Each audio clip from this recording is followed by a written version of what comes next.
All right.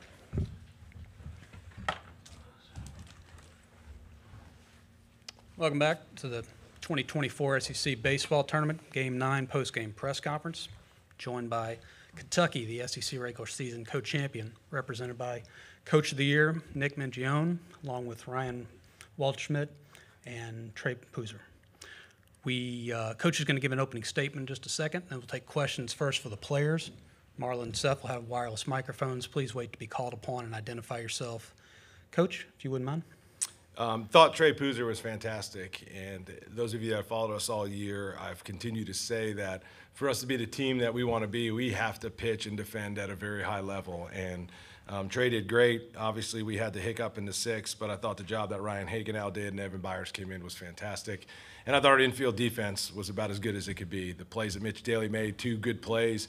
He came in and sat on one, the hard hit in ninth. I thought Grant Smith played great, couple slow rollers up the middle, and then I thought Pete was fantastic at second base. And we're at our best when we're getting a ton of ground balls and striking guys out.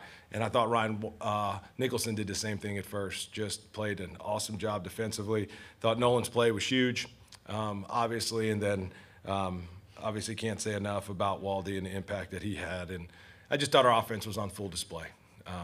Bunts, bombs, stealing, base running, you name it. And when we're at our best, that's what we're doing. All right, questions first for the players. Let's start on the front row.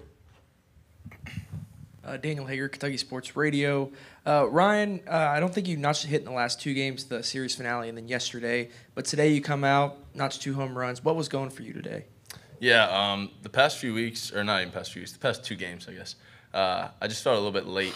And that's whenever I feel like I'm not on, it usually is the problem, I'm a little bit late. And today I just made an effort just to be earlier on time, and I think that I did that. I think I fouled a few balls off down the line, pull side, which when I do that, I feel like I'm good and I'm on it. And then when I got a pitch in the zone, I was on time. So that was the biggest thing for me, was just being on time today.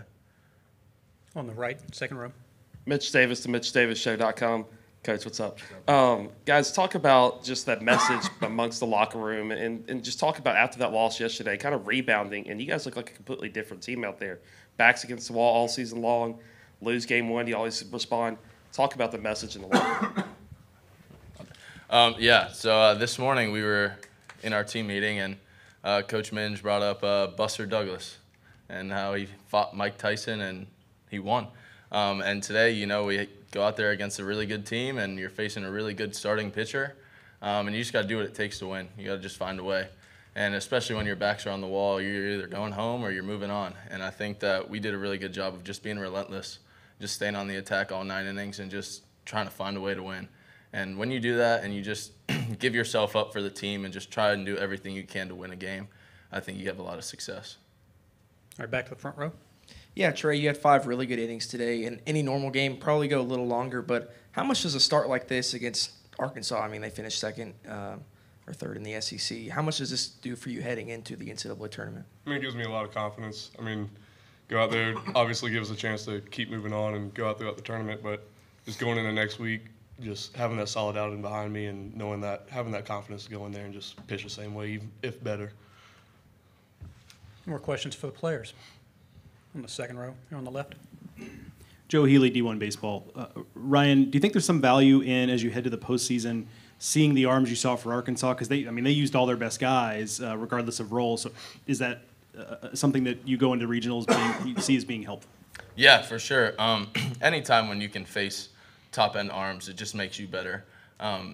As long as you have the mindset of failure is okay and failure is a way to learn, you're going to lose. You're going to have bad at-bats. You're going to just not win a lot of the time. But if you can learn from it and you can grow from it, it makes it a lot better when you go face someone else who might not be as highly considered as a top-end arm. But it definitely helps when you face these guys every day. All right, any more for the players? If not, Ryan, Trey, thank you for your time. Good luck again tomorrow. Thank you, sir. Thank you so much.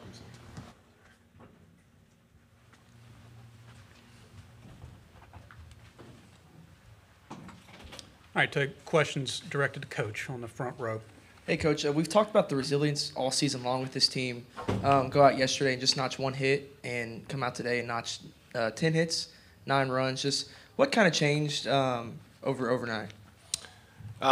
We just challenged them this morning. We started watching the opposing pitcher at 6:50 this morning, and then at 7 o'clock we met as a team, and we challenged them. And this team has done what it's done all year. Seems like every time we challenge them, they respond. And what we did was we actually had all the guys that faced them last time stand up in front of the team. And we basically told them that this guy has sat out there, Hagen Smith, for 14 straight weeks and basically has dominated everybody he's played.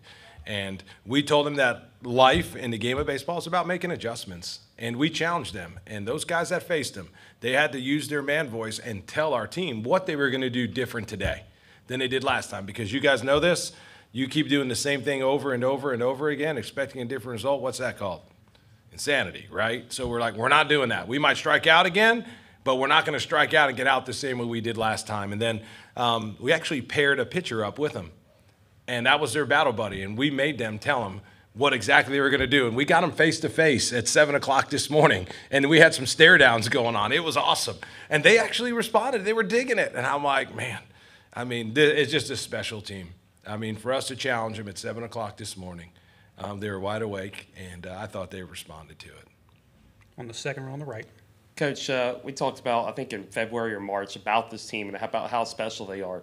Coach, I just want to ask you about the momentum, getting a win in Hoover, having success here, and I know you mentioned this back in February, about having success in Hoover first and then worrying about Omaha as the end goal. Talk about having success in Hoover and how big that is for y'all. Yeah, you know, anytime you go into the postseason, you do want to play good.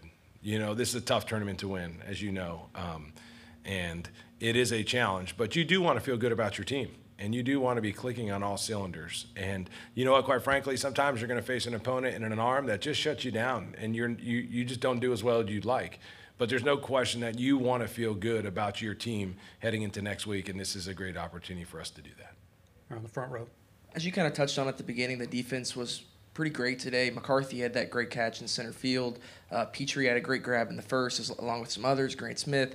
Just how important has this team's defensive prowess been over all year, and then heading into the finals of the SEC tournament this week and then next week? How important is that? Yeah, I mean, when you think about everybody on the field, that the game presented them an opportunity to do something great on the defensive end, they responded. When you think about Nolan, the game did not present Waldy an opportunity, it did not present McCoy and Wright, but everybody else it did. Devin had 3 great blocks throughout the game that I thought saved the bases and one saved the run.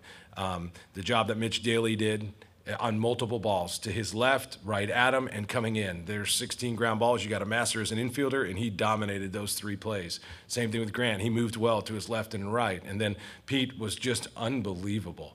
I mean, the range for him, he went backhand up the middle on a ball that jumped up. I don't know if you saw it, and it stuck right in his palm. How many times have you seen a guy do that and the ball jumps up a tad and it's like, boom, and it falls out? Nope, it sticks in. Nicholson made a great tag. Everybody on our field, I thought Poozer did a good job covering first base. Same thing with Ryan. Those guys, when the game presented an opportunity for them to make a play, they did it. And we have to have a pitching staff that believes in that, hey, look, I can ram that thing in there, and we're going to have a defense. It truly is a 9-versus-1 mentality. And when they're doing that and we're doing that, that's us at our best. And we got in trouble, quite frankly, in the 6th when we didn't do that. But when we do that, we can compete at a very high level. In the center on the second row. This is a little bit of new territory for you and your program, knowing going into the next 2 weeks, hey, we're going to be playing at home regardless of what happens this week. How are you thinking about, hey, we're competitive, we want to win here, but also we have some bigger fish to fry coming up? How are you and your coaching staff thinking about that? Yeah, you bring up a really good point. And matter of fact, we made that decision in the middle of the game with Trey. He was at 76 pitches, and if we chose to run him back out there, their score was 6-0. You know, on an average, you're going to throw anywhere between 16 and 20, 25 pitches in an inning. So we made the decision, okay, if we do that, what we're saying is we're going to run them up there to over 100 pitches, and we weren't willing to do that. Sure, was the game 6-0? Yes, it was. Was it in a good spot? But ultimately, to your point, like, we do have to manage that in the right way. And I thought that's what they did with Hagen Smith as well, right? I mean, they find ways to chip away his innings and just to keep him down, because they know just as well as I do that we need these guys to throw well next week and the week after, and then 2 more weeks in Omaha to do what we want to do. So it is absolutely in the back of our minds, and we do have to be smart about how we go about it. And it's why we did Hogan, and we extended him out to 3 innings, and we built him up. Same thing with Ryan Hagenow. He was able to get 2+ innings and build his pitch count up, but with all the thought in mind that we are trying to win this, but then also to try to protect them and position ourselves to be good next week as well. Okay, we have time for 2 more on the right. Coach, I want to ask you about the trust you have in 1 through 9 of your lineup. I mean, today it was Ryan, and other days it's Devin Burks or whoever. Talk about that trust you have in your offensive explosiveness in tournament play, Coach. Yeah, there's 6 components to offense, and when we're at our best, we're doing what we did today. We bunted, we hit bombs, we ran the bases well. We stole bases. We displayed our strike zone discipline. We situationally hit really well. I thought Lopez, that was crucial. They had runners at 2nd and 3rd. We had runners 2nd and 3rd. He pulls the ball foul. Next pitch, a couple pitches later, he rams the ball in the right center field gap to get us 2 RBIs. We situationally hit. We did really click on a lot of the things. And the guys are just great. I mean, I had Grant Smith in my room last night because we just felt like, hey, we could try to get him to a little better place.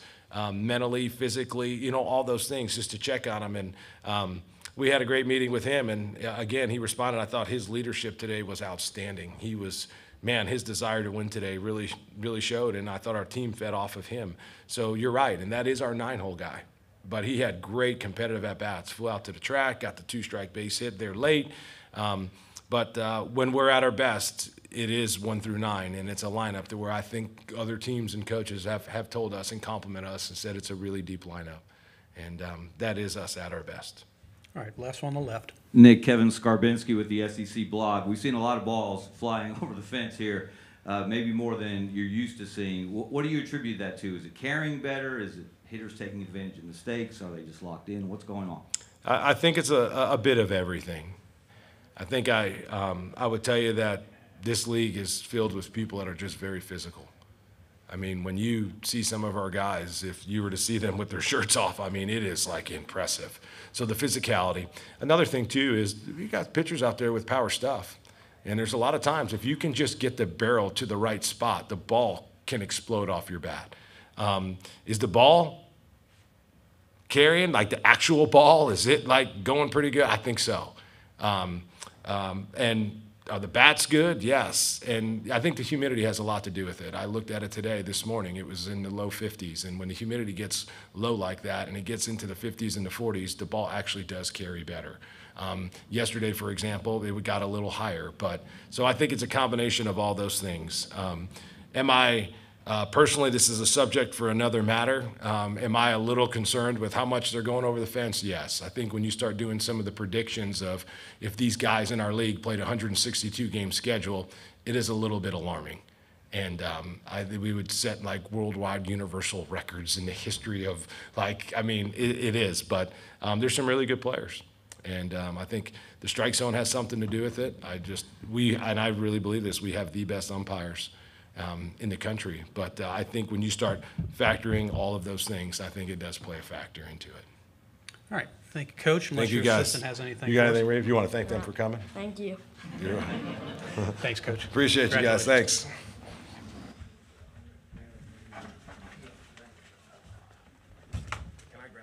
Absolutely, Coach. Take whatever you want.